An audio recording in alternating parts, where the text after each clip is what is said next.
when I see that title, Dancing in the Snow, it reminds me so much of a song by Debussy called The Snow is Dancing. Yes. And I was wondering, where did you get that idea? I'll start when I was a teenager, actually. That is one of the pieces that I played, the Debussy, for my audition at Oberlin. So it's a piece that I got in. So it's a piece that I greatly love. Then there is a contest called 15 Minutes of Fame that I read about. And they had, part of their contest was to write something that evokes the spirit of Debussy that is 1 minute long. So I decided that I would use elements of Debussy's Snow is Dancing, elements also of the mystery of some of his music, and elements also of the childlike humor that he uses. So you literally took the theme of a piece by Debussy, Snow is Dancing, and you took that and built your own piece of music around it. So right. If someone were listening to it and didn't know the story behind it, they might wonder, why does it why sound is Deborah like Kilmer's name here? Right. And so the story behind it is that it was supposed to be based on, and I think you used the word homage. Or, I did use the word homage. That it wasn't supposed to be based on something. It was supposed to evoke the spirit. And my decision was to quote the piece Snow is Dancing and then make it my own. So as the piece continues, it becomes less Snow is Dancing and more Deborah inspired by Debussy. I see. But Okay. you were talking about the challenge of having to enclose a composition Oh, Lord. within a minute or to stretch it long enough to make a minute. Which was it that was the hardest? Oh, Lord. Making it short enough. Part of what I did was places where I would normally include a repetition of a phrase at a different volume or that kind of thing. I cut those out. Now, I must admit to you that since it is not for a concert, for a competition anymore, I put those back in. Oh, For the good. concert, Because because it makes it a much better composition. and probably when we're listening to it, we would rather hear those parts again. Well, yes, I mean, it makes the structure make better sense. Yes. So, But I know it would be hard for me if I were doing that Right. to try to keep the piece from sounding just like Debussy. So how did you make it sound like Deborah? Some elements that I added were some changes in meter. As we get along in the piece farther along, there's a large chunk of it that is in 5/8, so it's got 5 beats to a measure, which is something that, as far as I know, Debussy didn't do, and he certainly didn't do it in Snow is Dancing. No, it's very rhythmic. I mean, it's very. It's very regular. The Yeah. meter's very regular. Yeah, and so that's one of the things. And also, I used some Debussy-like harmony with the 12-tone passages and modal passages, which we have in common. But I also added some ninths and sevenths in that are more my style and less his style. I've gotten to listen to so much of music, of your music, I could say, yes, that is your style. Both the changing the meter and changing keys and throwing a little salt and peppery, Yeah. some would call disharmonies. Right, dissonances, yeah. Dissonance. And here's another one called Moonlight on the Water. It reminds me also of, is it Claire de Lune? Claire de Lune is the one. Tell us about that. For my first Kickstarter campaign, I had rewards, which of course there'll be rewards for this as well. And one of the rewards was to commission a work from me, a composition.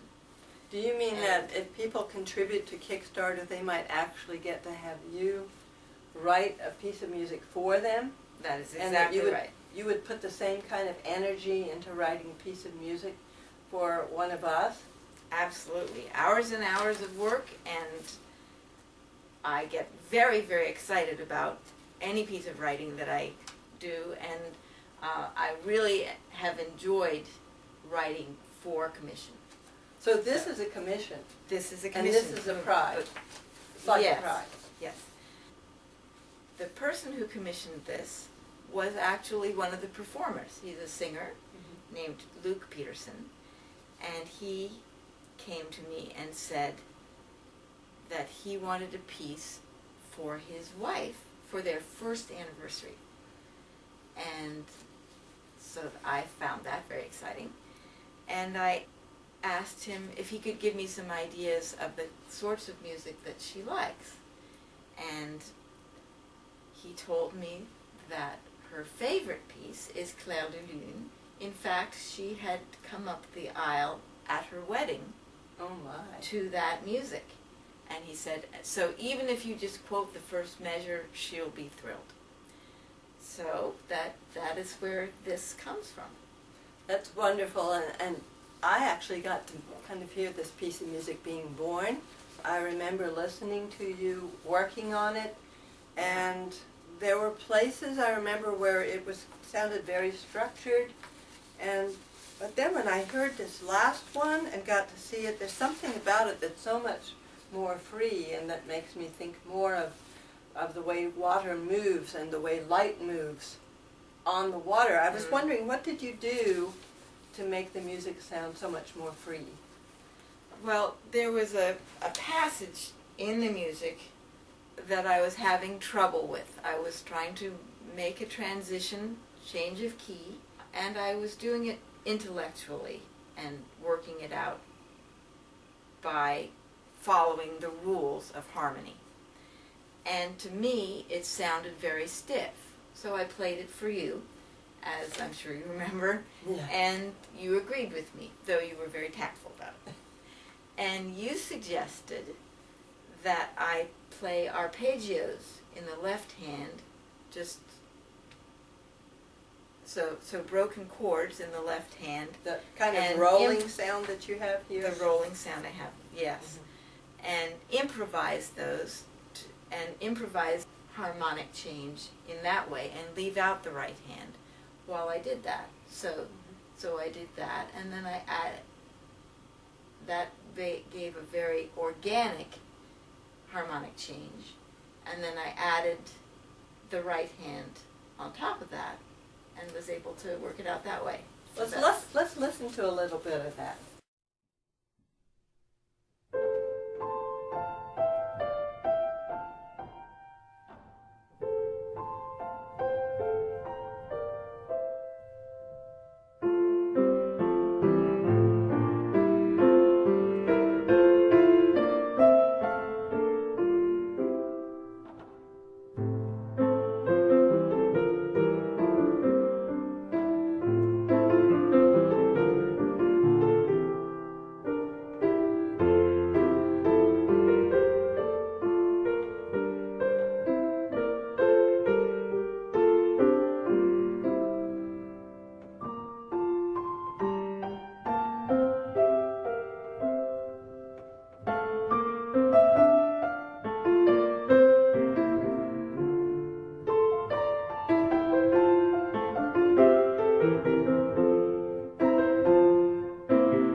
the Moonlight on the Water. Right. And that came up also. Were you asking people to choose whether we would call your program Moonlight on the... That was one of the possible titles, yeah. That was one of the ones that I thought about. So I was curious when you brought that question up, because I'm so excited about the Goops poem. If you call it either Dancing in the Snow or Moonlight in the Water, that people would have a more serious thought about what this concert was going to be than if they knew that there were Goops going to be in the concert. What did you think about that? How did you feel about that? Because I struggled mightily to get those Goops into your title. Into our title, yes. Well, I couldn't think of a title that was drawn from one of the titles of those. Such as Interruption, I think doesn't, or Table Manners doesn't make a good title for the concert. No. Whereas Dancing in the Snow, if you think of dancing as this kind of thing, or throwing a snowball, then it includes the kind of humor that is in the concert and is also in the piece Dancing in the Snow. But it is not girls in white dresses with blue satin sashes on point. Right.